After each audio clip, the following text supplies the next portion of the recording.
The test is in 4 parts: Part 1, Part 2, Part 3, and Part 4. Now look at Part 1. Part 1.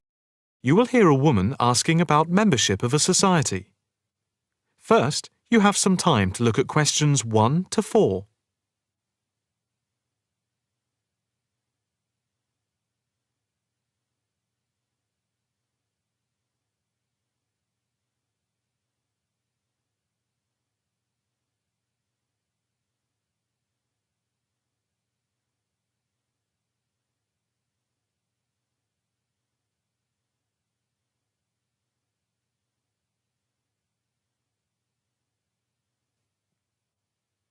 Now the test will begin. You should answer the questions as you listen, because you will not hear the recording a second time. Listen carefully and answer questions 1 to 4. Hi. I'd like some information about joining the International Arts Society. That's no problem. What exactly can I help you with? First of all, I'd like to know about the membership fee. Well, there are 2 types of membership. Can you tell me what they are? First, there is lifetime membership, which means that you can have access to all the facilities at the Society itself and all exhibitions. Plus, you can have discounts to various events at affiliated arts organisations here and abroad. And on top of that, you can use the lifetime members' room. How much is that type of membership? Well, the lifetime membership fee is £1,537. OK. It's rather a lot to pay in one go. What about the other membership? The ordinary membership, that's £193 per year. That sounds a bit more reasonable. What does that entitle you to? You can visit the Society, including the exhibitions, the library, and follow the arts programmes on weekdays during the opening times from 10 a.m. to 9 p.m, and at the weekend between 10 a.m. and 5 p.m. On Saturday, if there's a special event like a lecture or restricted showing of an exhibition, then it opens until 9 p.m.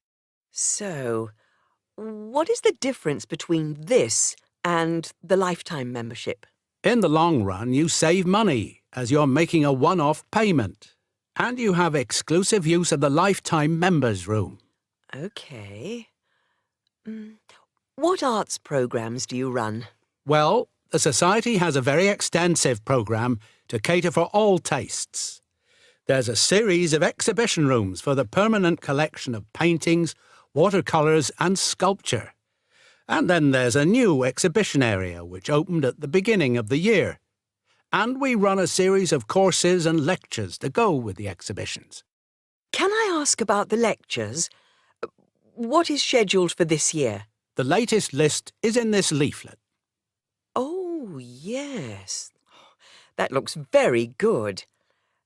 Are all the exhibitions, etc., free if I join? Yes, everything is free. That's fair enough. I think in that case I'll join. Before you hear the rest of the conversation, you have some time to look at questions 5 to 10.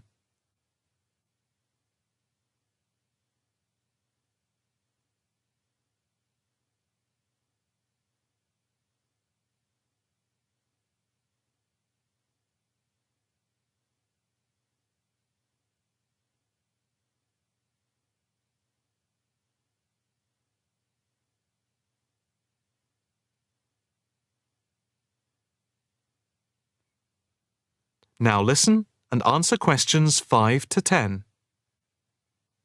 I just need to take your name, address and telephone number. First, your name. Margaret Rochester. I take it that's R-O-C-H-E-S-T-E-R. Yes, that's it. And the address? It's 55 Stone Avenue. OK. Avenue. And the postcode? Let's see. It's MA7 4PQ. And a daytime telephone number? Can I give you my work number? Yeah, that's fine. It's 0207 895 2220 and the extension is 6633. Can I pay by credit card? Yes, of course. Do you want to pay for the full year at one time or by monthly instalments? You pay £4 extra a month if you pay by instalments. OK. I think I'll pay by monthly instalments. Right. If you just complete this form, then we can set up the monthly payments. OK. If you just put your PIN number in the machine, I can deduct the first month's payment. Right. That's gone through. Here's your card. I now just need to take your photograph over here, and then I can put it on your membership card. OK. That's it. I'll just print out your membership card. Right, here you are. Thank you. By the way, can I bring any friends to the Society exhibitions and lectures? With the ordinary membership, we can issue a day pass once a fortnight, which allows you to bring a friend in. But you have to accompany them. Thank you. Can I go in now? Yes. You just swipe your card here. That is the end of part 1. You now have half a minute to check your answers.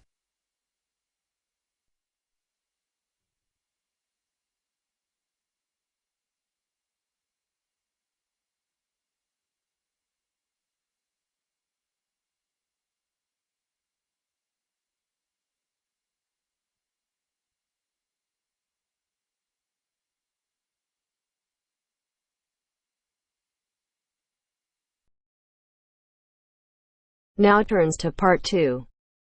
Part 2. You will hear Elliot, an environmental science student, talking to his tutor about an essay he is writing on captive breeding programs. First, you have some time to look at questions 11 to 15.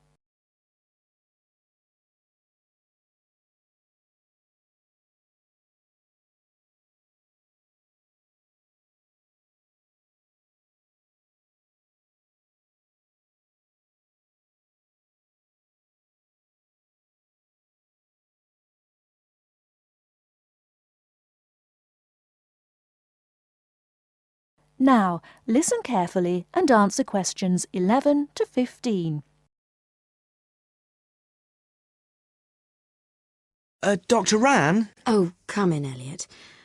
Thanks for sending me the draft of your extended essay.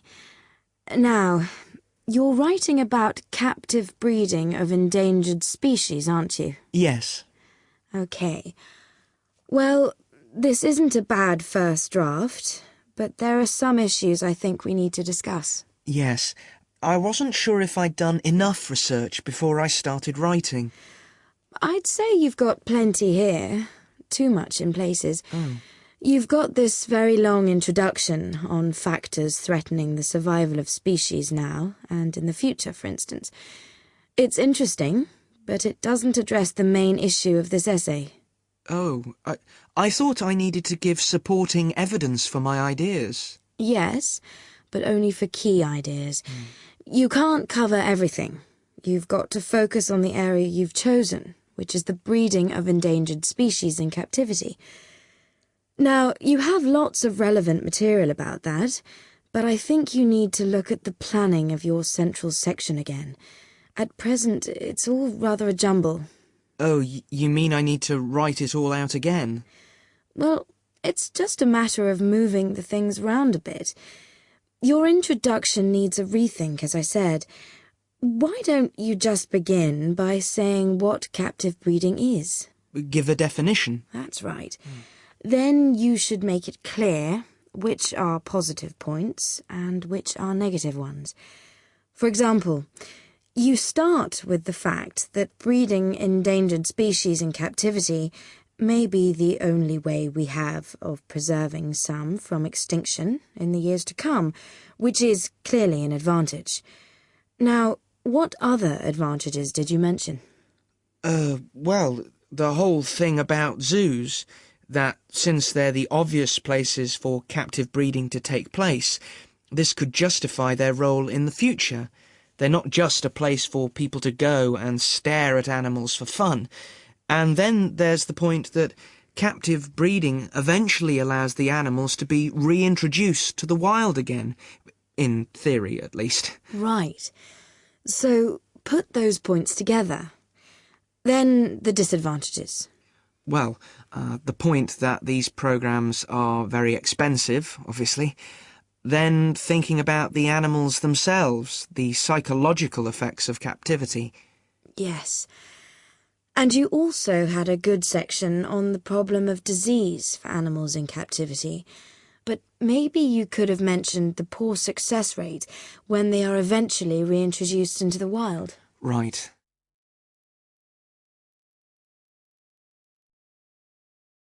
Before you hear the rest of the talk, you have some time to look at questions 16 to 20.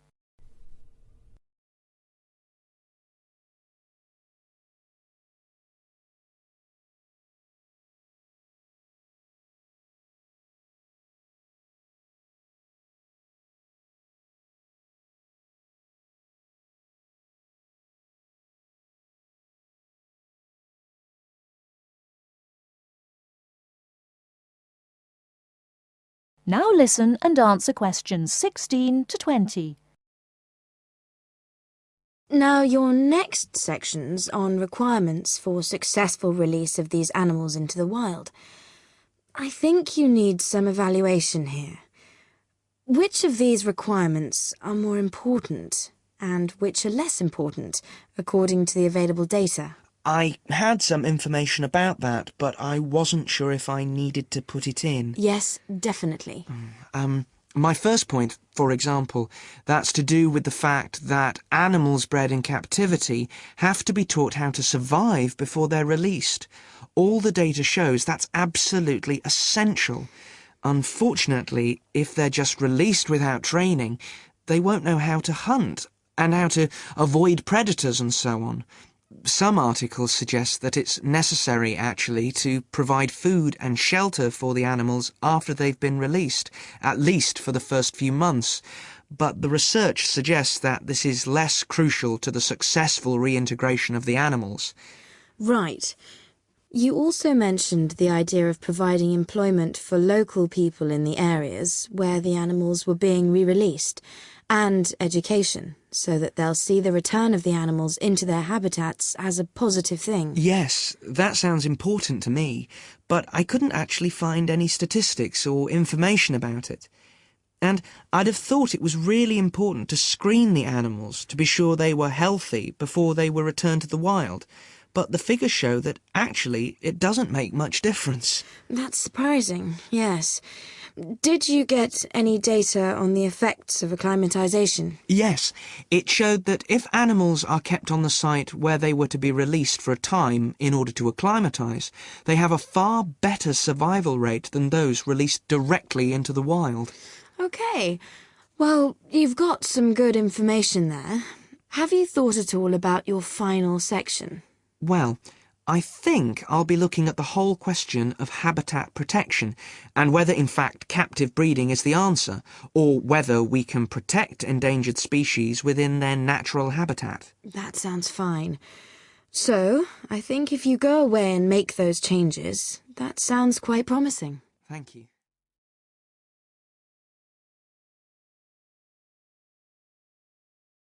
That is the end of part 2. You now have half a minute to check your answers.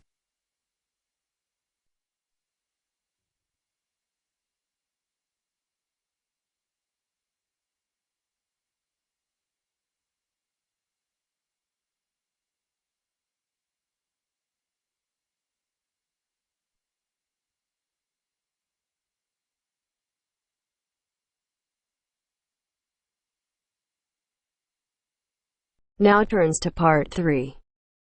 Part 3. You will hear a conversation between a potential student at Clevedon College and a representative in the Information Centre. Presentation. First, you have some time to look at questions 21 to 24.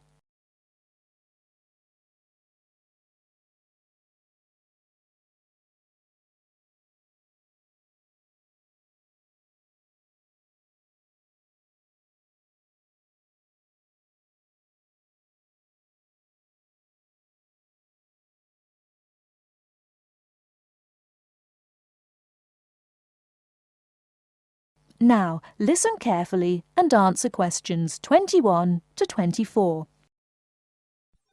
Good morning, Clevedon College. Can I help you? Yes, please.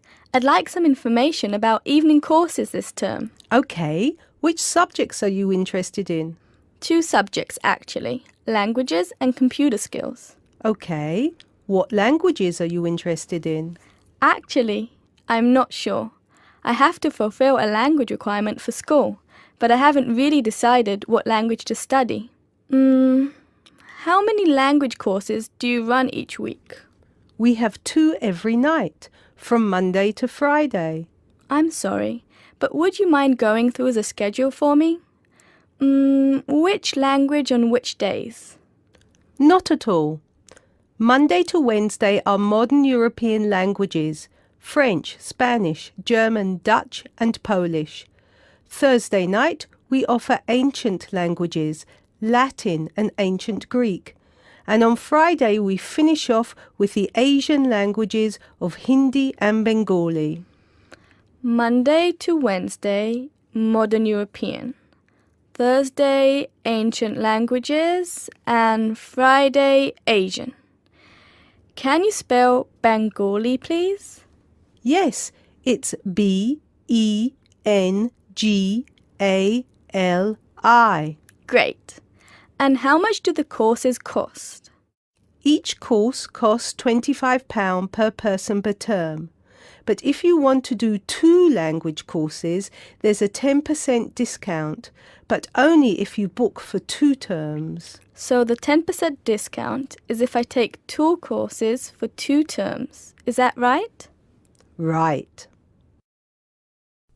Before you hear the rest of the talk, you have some time to look at questions 25 to 30.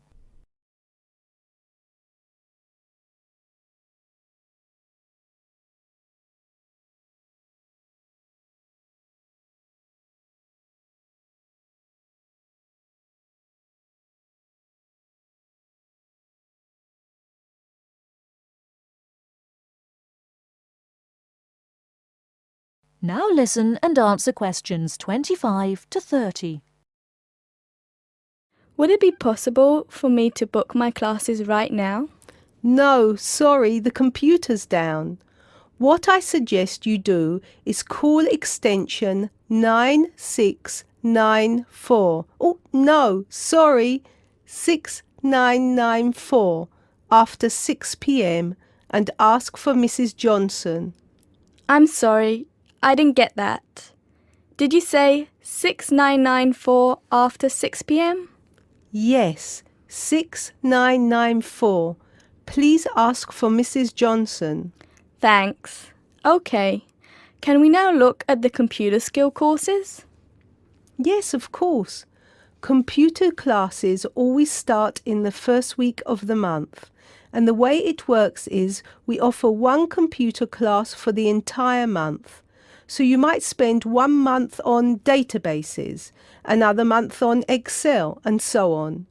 Classes meet once a week on Tuesday afternoons. The next class starts February 1st. OK, so for the upcoming month, February? February is going to be databases. There are 24 places still free on that course, and it costs £40 per person. February, databases, 24 openings, £40. OK. Excel starts in March, and that's nearly full. Only 4 slots left. It's £45. OK, Excel, March, only 4 slots left. Got it. April is Outlook. That is never as popular since it costs so much more, but you get a free CD. It is £60 for the month, and there are 19 places left. OK, April. Outlook, £60. Is that it? No. On the 3rd of June, we start a Word course.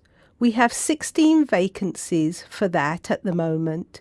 It's also expensive at £55.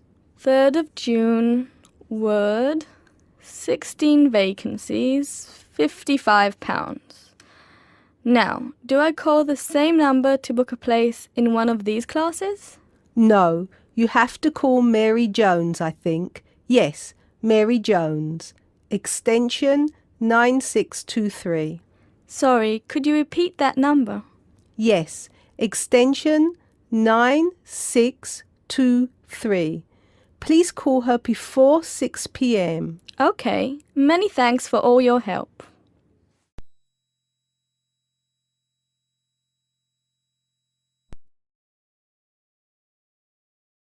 That is the end of part 3. You now have half a minute to check your answers.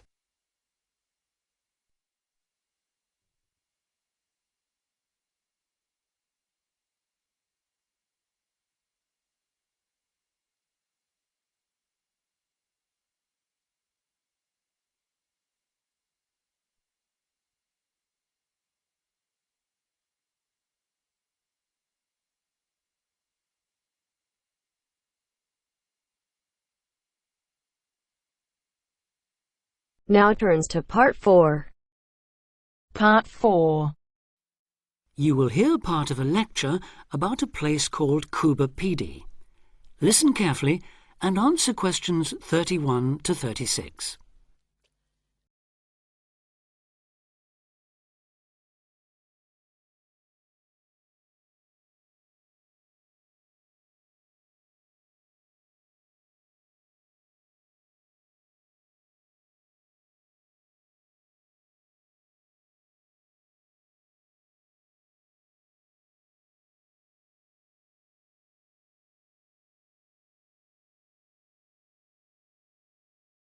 Listen carefully and answer questions 31 to 36. Good afternoon. Today, we're continuing this series of talks on the development of the Australian outback with a look at Cuba Pedy, the desert town of opal mines and underground living, which lies 860 kilometres north of Adelaide and 690 south of Alice Springs. The inaccessibility, harsh climate and almost total lack of water made it a highly unlikely place for human habitation. But that all started to change in 1915 with the discovery there of opals, the precious stones which seem to change colour according to their surroundings. Settlements were established following the First World War, when soldiers returning from the trenches of France brought with them the techniques of living below ground in dugouts. The depression of the 1920s and 30s led to many prospectors leaving, but the town boomed again in the late 1940s when shallow new opal fields were discovered, and immigrants from Europe arrived in large numbers after the Second World War. It must be remembered, though, just how hostile conditions were. Daytime summer temperatures reached well over 50 degrees centigrade, winter nights were bitterly cold, and dense dust storms regularly blanketed the town.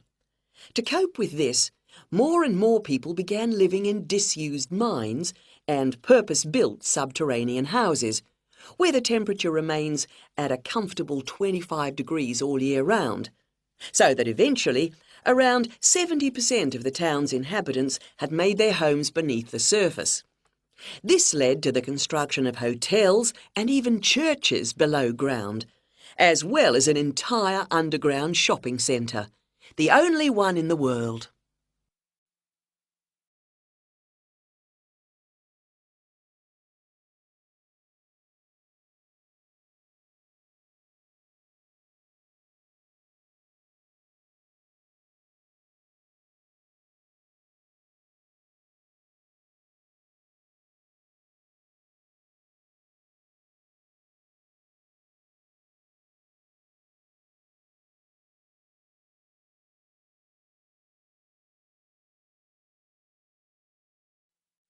Now answer questions 37 to 40. Perhaps not surprisingly, this has now led to the emergence of a secondary industry, tourism. Increasing numbers of visitors come to see the tunnels and the caves with their ventilation shafts, the weird machines lying about in the town, and, just beyond it in the scorched red desert, the conical hills thrown up by the world's biggest opal mines. It's a logical stopping place for travellers too. The nearest town to Coober Pedy is Woomera, in the prohibited area once used for launching space rockets. But even that is an enormous distance away. Within the town itself, there are plenty of hotel rooms and a number of ethnic restaurants. Remember that Coober Pedy is one of the most multicultural places in Australia, with an estimated 45 nationalities represented, and its very own Opal Museum. A short distance from town, there's a section of the enormous barrier that runs thousands of kilometres across the country, the dingo fence, which is meant to keep these predatory wild dogs out of the sheep farming areas. Another attraction just outside town are the sets of various films made there, including Mad Max 3, as well as The Red Planet and Until the End of the World. Names that reflect the harshness of the terrain and temperatures there. The name Coober Pedy, incidentally, comes from an Aboriginal expression meaning white man's hole in the ground. Next, I'd like to go on to talk about Broken Hill, another mining town, but one that...